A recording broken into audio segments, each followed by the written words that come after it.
राधे राधे दोस्तों, कैसे हो आप? आशा करता हूँ कि आप सभी खुश होंगे। उस परमात्मा से यही प्रार्थना करूंगा, आप हमेशा खुश रहें, मस्त रहें और मगन रहें। दोस्तों, जैसा कि हम भगवत गीता की सीरीज के बारे में चर्चा कर रहे हैं और एक एक श्लोक का अपन भावार्थ समझ रहे हैं और उन भावार्थ से हमारे मनुष्य जीवन पर क्या प्रभाव पड़ता है वो भी अपन समझ रहे हैं। जैसा कि भगवत गीता के अध्याय 2 के 15वें श्लोक हमने समझा था कि जो सुख और दुख है वो दोनों एक समान है। तो भगवान श्री कृष्ण अर्जुन से यही कहते हैं कि तुम दुख को और सुख को एक समान मानकर अपना जीवन व्यतीत करो, ना तो सामने अपने सगे संबंधियों को देखकर दुखी हो, ना तुम राज्य के भोग को सोचकर तुम सुख के आसक्त बनो। अब भगवत गीता के अध्याय 2 के 16वें श्लोक में भगवान श्री कृष्ण अर्जुन से अपने शरीर और आत्मा के बारे में चर्चा करते हैं कि दोनों किस प्रकार से अलग हैं और सत्य क्या है और असत्य क्या है। अब हम चर्चा करते हैं कि भगवान श्री कृष्ण अर्जुन को 16वें श्लोक में क्या कह रहे हैं। श्री भगवान उवाच नासतो विद्यते भावो न भावो विद्यते सतः उभयोरपि दृष्टोऽन्त त्वनयोस् तत्त्वदर्शिभिः। भगवान श्री कृष्ण अर्जुन से कहते हैं कि असत वस्तु की कोई सत्ता नहीं है और सत्य वस्तु का अभाव भी नहीं है।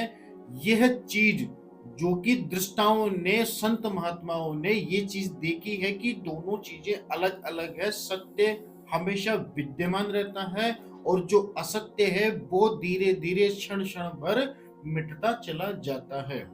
अब यहाँ पे संपूर्ण रूप से इसका भावार्थ मैं आपको समझाता हूँ। जैसे कि यहाँ पे भगवान श्री कृष्ण आत्मा और शरीर के बारे में बात करते हैं कि आत्मा जो है वो तो सत्य है, लेकिन जो ये शरीर है ये असत है। अर्थात आत्मा का कभी भी नाश नहीं हो सकता और इस शरीर का नाश हो सकता है। उसी प्रकार जो अपन भौतिक जीवन में जितने भी वस्तुएं अपन देखते हैं, जिनका अपन भोग करते हैं और जिनका अपन इस्तेमाल करते हैं, जैसे कि गाड़ी हुआ, बंगला हुआ, रुपया पैसा हुआ, सब कुछ हुआ, ये सब कुछ असत है। असत का मतलब ये नहीं है कि आप उनको देख नहीं सकते और वो सब झूठे हैं। उस असत का मतलब ये है कि ये सारी चीजें आपको इस्तेमाल करने के लिए दी गई है, ये कभी भी आपसे छिन सकती है। अब छिन कैसे सकती है? जब इस शरीर का नाश हो जाए, मतलब कि जब आपकी मृत्यु हो जाए तो ये सारी चीजें यहीं रह जाएगी। अगर इस शरीर से कुछ साथ जाएगा तो वो सिर्फ और सिर्फ आपकी आत्मा होगी जो परमात्मा में जाके मिल जाएगी। अब इस श्लोक से हमारे मनुष्य जीवन पर क्या प्रभाव पड़ता है वो मैं आपको बताता हूँ। अब मनुष्य क्या सोचता है कि ये शरीर भी मेरा है, जो मेरे पास गाड़ी है वो भी मेरी है और जो मैं पैसा कमा रहा हूँ वो भी मेरा है।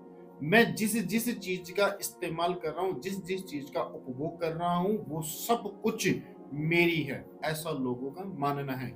लेकिन अगर सत्य की तरफ अपन जाएं तो ये सारी चीजें सिर्फ और सिर्फ हमें इस्तेमाल करने के लिए दी गई है।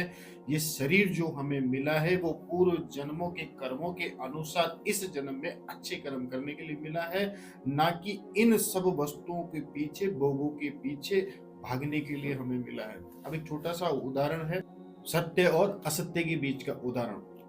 ये पेन है, इस पेन का इस्तेमाल करने के लिए अपने को दिया गया, ये असत चीज है, इसका कभी भी नाश हो सकता है। इसको चलाओ, जब इसकी स्याही खत्म हो जाएगी तो अपन इसको या तो फेंक देंगे, कचरे में डाल देंगे, या फिर इसका तोड़ मरोड़ के फेंक देंगे। तो ये हुआ असत। और जो आपके शरीर के अंदर जो आत्मा है, क्या आप उसको निकाल के फेंक सकते हैं? आपके पास ये बंगला है, गाड़ी है, घोड़े है, सब कुछ है आपके पास, क्या आप इनको साथ में लेके जाएंगे अपने साथ में? कभी भी आप नहीं ले जा सकते। अगर आपके साथ अगर कुछ जाएगा तो वो आपके कर्म होंगे और जो वो कर्म होंगे वो आपकी आत्मा के साथ जाएंगे, जो कि नए शरीर में प्रवेश कर जाएंगे उन्हीं कर्मों के अनुसार। भगवान श्री कृष्ण यहाँ पे अर्जुन को वही बोल रहे हैं कि जिन लोगों को तू देखकर शोक से ग्रस्त हो रहा है, ऐसा सोच रहा है कि मैं अपने ही लोगों के विरुद्ध युद्ध करके मैं इस भोग का क्या करूंगा, जो मेरे को राज्य का भोग मिलेगा मैं उनका क्या करूंगा। तो भगवान श्री कृष्ण अर्जुन को यही कहते हैं कि तू जिन शरीरों को देख रहा है, ये सिर्फ शरीर मात्र हैं, इनका आज नहीं तो कल नाश जरूर होगा। जो इनके भीतर जो आत्मा है, जो पवित्र आत्मा है, तुम्हें उस आत्मा को इस शरीर से मुक्ति दिलानी है, जिससे कि इनके कर्मों के अनुसार इनको नया जीवन मिले। तो आज जो मनुष्य सोच रहा है कि ये सारी चीजें मेरे को भोग विलास करने के लिए मिली है, मैं तो आनंद स्वरूप अपना जीवन व्यतीत कर सकता हूँ, मेरे को किस चीज की कमी है। ये अगर दुख हो रहा है अपने, जैसे कि मैंने 15वें श्लोक में बताया था कि जो कोई कांटा चुभता है तो अपनी प्रतिक्रिया क्या होती है, कांटा चुभेगा, इसे शरीर को चुभेगा, ना कि आपकी आत्मा को चुभेगा।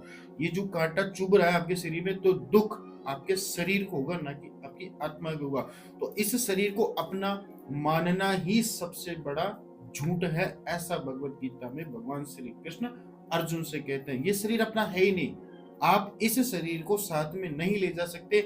एक क्षण भी जो आपको जो गिनती की जो सांसें दी गई है, आप सिर्फ उतनी ही सांसें ले सकते हो। अगर आपके पास पैसा दौलत सब कुछ है, उन सब दौलत से, सारे पैसों से आप एक सांस भी नहीं खरीद सकते। इसका कभी भी नाश हो सकता है। भविष्य का किसी को भी नहीं पता कि ये शरीर तुम्हारी आत्मा से कब अलग हो जाए। तो भगवान श्री कृष्ण यही कहते हैं, इस भौतिक जीवन में जो भी प्राणी रह रहे हैं वो सिर्फ और सिर्फ इस मिथ्या में है कि ये शरीर मेरा है, ये सारी जो वस्तुएं मेरे को दिखाई दे रही है ये सब मेरे भोग विलास के लिए, लेकिन नहीं। भगवान श्री कृष्ण संदेश देना चाह रहे हैं भगवत गीता के थ्रू सभी मनुष्य प्राणियों को कि आपका जो मनुष्य जीवन मिला है वो सिर्फ अच्छे कर्म करने के लिए मिला है, सतमार्ग पे जाने के लिए मिला है, ना तो किसी को दुख पहुंचाने के लिए मिला है, और ना ही अपनी वाणी से किसी को कुछ अपशब्द बोलने के लिए आपको शरीर मिला है। आपको सिर्फ और सिर्फ अपने अच्छे कर्म करने हैं और अपने ही सत्य मार्ग पर चलना है, जिससे कि आपकी आत्मा परमात्मा में लीन हो जाए और आपको मुक्ति मिल जाए। अब भगवत गीता के 17वें श्लोक के बारे में अपन अगले वीडियो में चर्चा करेंगे। फिलहाल के लिए इतना ही। राधे।